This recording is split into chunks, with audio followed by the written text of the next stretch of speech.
सोचिए साल था 1947। भारत के लिए ये एक तरफ तो बहुत बड़ी जीत का पल था, लेकिन दूसरी तरफ एक बहुत बड़े खतरे का भी।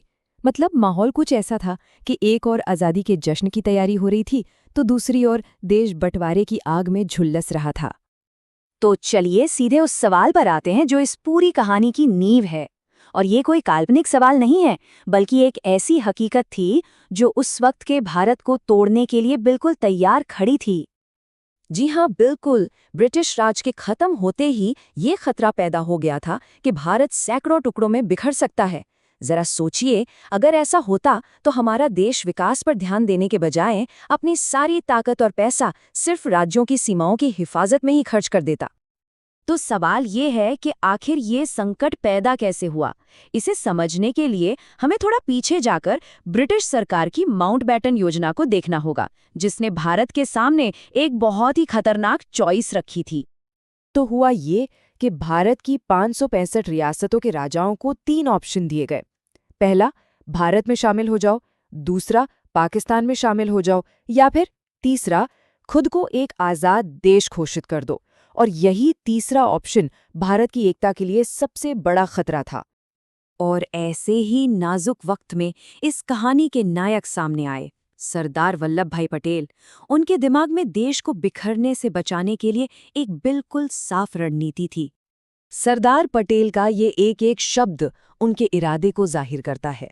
वो अच्छी तरह जानते थे कि या तो सब मिलकर रहेंगे या फिर देश बर्बाद हो जाएगा। उनका मानना था कि बहुत सारे बंटवारों से तो अच्छा है कि एक बंटवारा हो जाए। पटेल और उनके भरोसेमंद सेक्रेटरी वीपी मेनन ने जिस सबसे बड़े हथियार का इस्तेमाल किया वो था विलय पत्र।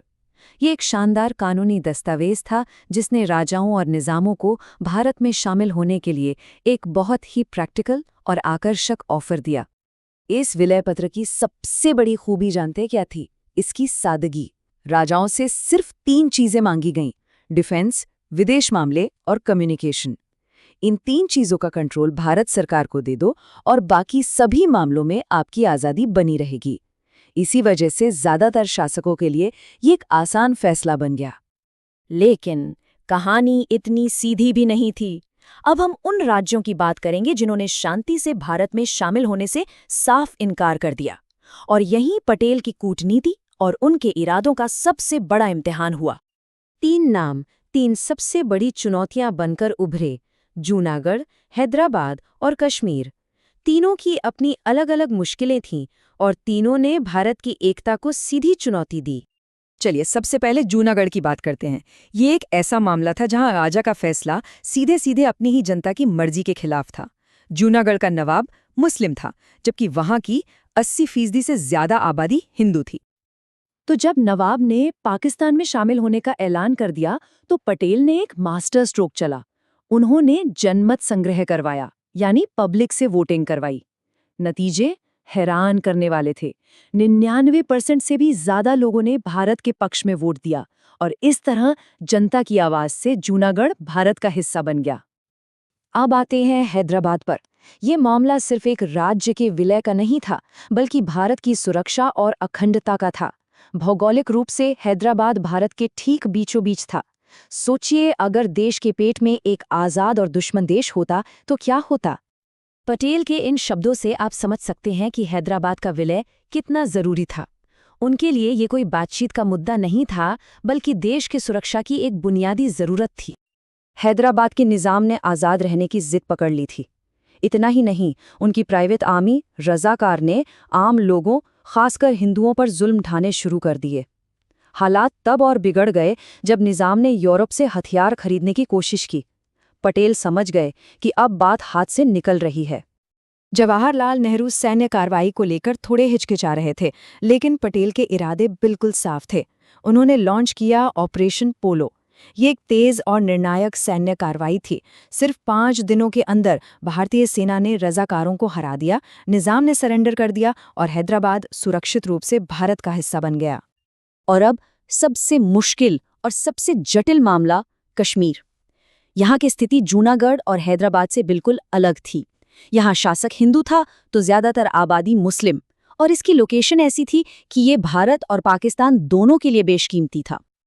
तो आखिर कश्मीर इतना जरूरी क्यों था? देखिए, सिंधु नदी और उसकी सहायक नदियां, जो भारत और पाकिस्तान दोनों की लाइफलाइन है, यहीं से होकर गुजरती हैं।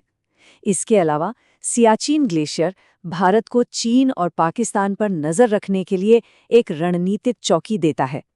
कश्मीर को छोड़ना भारत की सुरक्षा के लिए बहुत बड़ा झटका होता। महाराजा हरी सिंह ने तो आज़ाद रहने का फैसला कर लिया था, लेकिन पाकिस्तान ने एक बहुत ही आक्रामक चाल चली। ऑपरेशन गुलमर्ग के तहत पाकिस्तानी सेना ने कबायली लड़ाकों का भेष धरकर कश्मीर पर हमला बोल दिया। चारों तरफ मार काट और अफरा तफरी मच गई।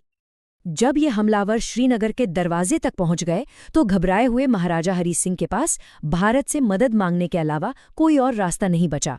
सरदार पटेल ने फौरन वीपी मेनन को दस्तावेजों के साथ भेजा। महाराजा ने विलय पत्र पर दस्तखत किए और अगले ही दिन भारतीय सेना को हवाई जहाज़ों से कश्मीर भेजा गया। तो इस पूरी कहानी, इस ऐतिहासिक उपलब्धि का पैमाना कितना बड़ा था? ये सिर्फ कुछ राज्यों को जोड़ने की कहानी नहीं है, ये एक आधुनिक राष्ट्र के जन्म की कहानी है। ये नंबर देखिए, 565। ये सिर्फ एक संख्या नहीं है, ये उस विशाल काम का प्रतीक है जिसे पटेल ने पूरा किया। सैकड़ों अलग अलग रियासतें, जिनकी अपनी सेनाएं थी, अपने कानून थे, अपनी परंपराएं थीं, उन सबको एक झंडे के नीचे लाना लगभग नामुमकिन काम था। और सबसे हैरान करने वाली बात तो ये है कि ये इतना बड़ा एकीकरण ज्यादातर कूटनीति, बातचीत और पटेल की राजनीतिक समझ से हासिल हुआ, न कि खून खराबे से। ये दुनिया के इतिहास में सबसे बड़े और सबसे शांतिपूर्ण एकीकरणों में से एक माना जाता है। और आखिर में एक सवाल जिस पर सोचना जरूरी है। एकता की ये 75 साल पुरानी कहानी आज के भारत की पहचान और उसकी चुनौतियों को किस तरह से प्रभावित करती है? ये वो विरासत है जिसके साथ हम आज भी जी रहे हैं।